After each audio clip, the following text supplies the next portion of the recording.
The Enigma of Amigara Fault is the first Junji Ito story I ever read. And I'd never heard of Junji Ito when I first read it, but I found it on a news aggregator site called Fark.com. And you see, every Halloween, Fark has a thread on the website in which people share their favorite scary stories. And for a few years in a row, someone simply put a link to Junji Ito's short story in that thread. Now, reading that story, well, it haunted me in a way that I just couldn't quite understand. I wasn't able to put my finger on exactly what made the story so disturbing, but it clearly stuck with me. The Enigma of Amigara Fault is a short story manga that was originally published as a loose chapter at the end of Gyo Tokyo Fish Attack, but it went on to have a life of its own separate from the Fatal Fish story. And at its core, the Enigma of Amigara Fault is simply a story of a young man who travels into the mountains to investigate the strange human-shaped holes that have been found there. Now, these holes seem to place obsessive thoughts in the minds of people who see them, leading to a strong conviction that individual holes belong to individual people. Also, these same people feel an uncontrollable compulsion to enter the holes. Now, our point of view character has a lady friend with him who's very afraid she won't be able to resist the holes, so they do take measures to prevent her from entering one. The guy also has a dream about how in prehistoric times, these holes were used as punishment for bad people. Now, in the end, the mystery of the holes is revealed as the humans exit the far side of the holes, at which point their shape has slowly become distorted and the people exit as these unrecognizable creatures. Now, the story works on our psychological fears of not being able to control our own actions, as well as the body horror element of slowly being transformed into something that's no longer recognizable as us. An article on the website Comic Book Resources listed 10 reasons why the story is so terrifying, so I think I'll take a look at those and elaborate a little bit. The first item on the list is that it feels incredibly claustrophobic. And I have to agree with this 100%, and I don't consider myself as someone who's particularly prone to claustrophobia, but I did explore some caves in my youth growing up in the Appalachian Mountains, and sometimes you do squeeze through a narrow passage in the dark and you can't help but have the thought, what if I get stuck down here forever? So yes, even though I don't consider myself claustrophobic, the idea of being trapped in a hole that perfectly fits my form, well, it's nothing short of unsettling. Kind of building on the previous entry, the article goes on to make its next point that once you go into the hole, there's no getting out. Now, I'm going to pick a nit here and say it's a tunnel, so the whole point of going in is to come out the other side, but there's no turning back once you enter.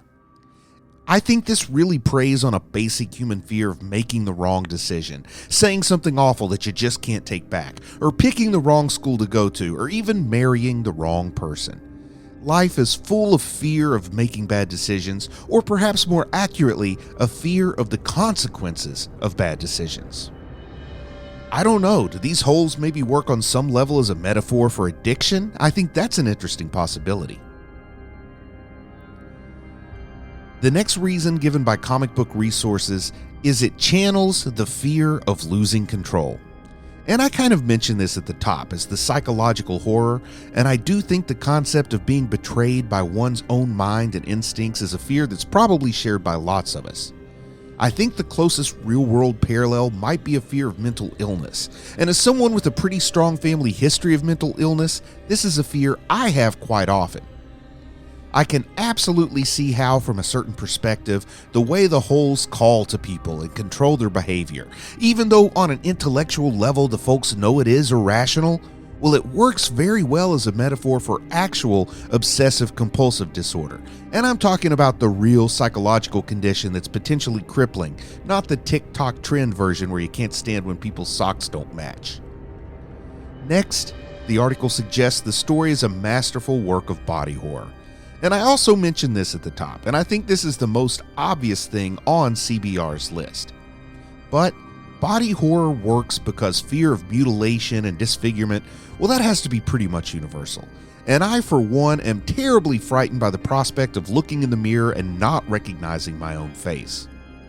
Also, David Cronenberg probably scared us all as children when we watched The Fly on cable, so that body horror trigger will always be a part of us.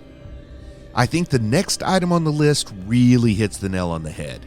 And it says that the story, well, it hints at a deeper mystery.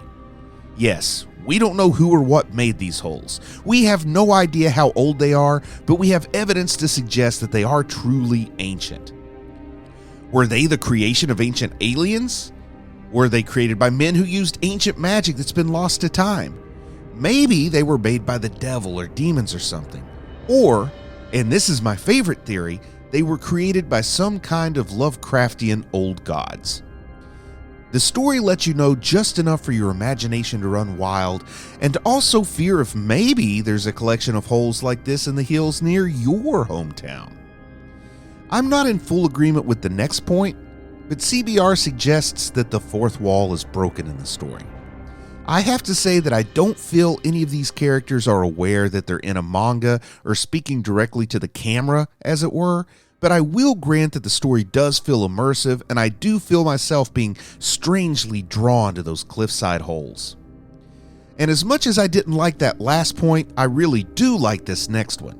Comic Book Resources suggests that the manga is located squarely in the Uncanny Valley. When the humans exit the far side of the holes, they are very distorted. They've been stretched out so that they are too long and too thin. They look kind of, but not quite, like humans. And CBR does point out that this story came before Slender Man, so maybe there's a little Slender Man influence here in the Enigma of Amigara Fault. Next, the article says the story is so terrifying because we care about the characters. Now, I think caring about the characters is kind of a minimum competency test for a story, so I think CBR is kind of grasping at straws with this one, but I do care about the characters as I do in any well-written story.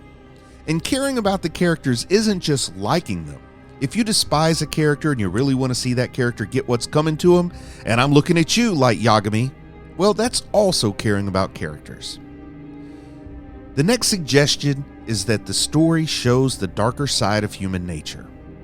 And humans are the true monsters. Isn't that the central theme of all monster stories, starting with Frankenstein? Well, it holds true in this story as well, because it is suggested that the origin of these strange holes was the punishment of prehistoric criminals. It is stated that this punishment was the equivalent of a death sentence, but maybe it represents a fate even worse than dying. And it is an injury that's inflicted by humans onto other humans. And Comic Book Resources' number one reason why the Enigma of Amigara Fault is so terrifying is that it ends with a fantastic image. Of course, this image is a deformed human exiting the far side of a hole, and I agree, leaving this image in our minds as the lasting memory of the story, well, that absolutely contributes to its haunting nature. How can people possibly survive such a transformation? And how would I function if this were to happen to me? Those are just a couple of the mysteries introduced by the story, which works really well because it asks these creepy questions and it lets our own twisted imaginations come up with the answers. Personally, I think it's the universal nature of the story that makes it creepy. It has something that most people can identify with, be it claustrophobia, body dysmorphia, fear of mental illness, or fear of addiction. Not only is there a fear for almost everyone there, but it seems to be growing only more relevant as our community understanding of things like mental illness and addiction grow. The fear of just minding our own business and some environmental element just ruins us like any number of unavoidable stressors in modern life that could unmask or exacerbate an underlying anxiety disorder like OCD. Or simply making one bad decision leads one down an irreversible pathway of mutilation and macabre transformation, like the way addiction has snuck up on so many people who thought, hey, it can't hurt to just try this substance or the other. But yes, the Enigma of Amigara Fault is a great, haunting, terrifying story that I highly recommend to anyone who likes super scary stories. It feels to me like a much better paced and more engaging version of an H.P. Lovecraft type story, and that's a comparison I've made when talking about Junji Ito more than once. So I hope you'll take time to read it this Halloween season. And if you've already read The Enigma of Amigara Fault, What do you think makes the story so terrifying? What do you think makes this work so well as a super scary story? Go ahead and let me know down in the video comments because I'd like to see it. And with that, I'm going to say that I'm proud of you for watching anime and reading manga, and I'll talk to you again soon.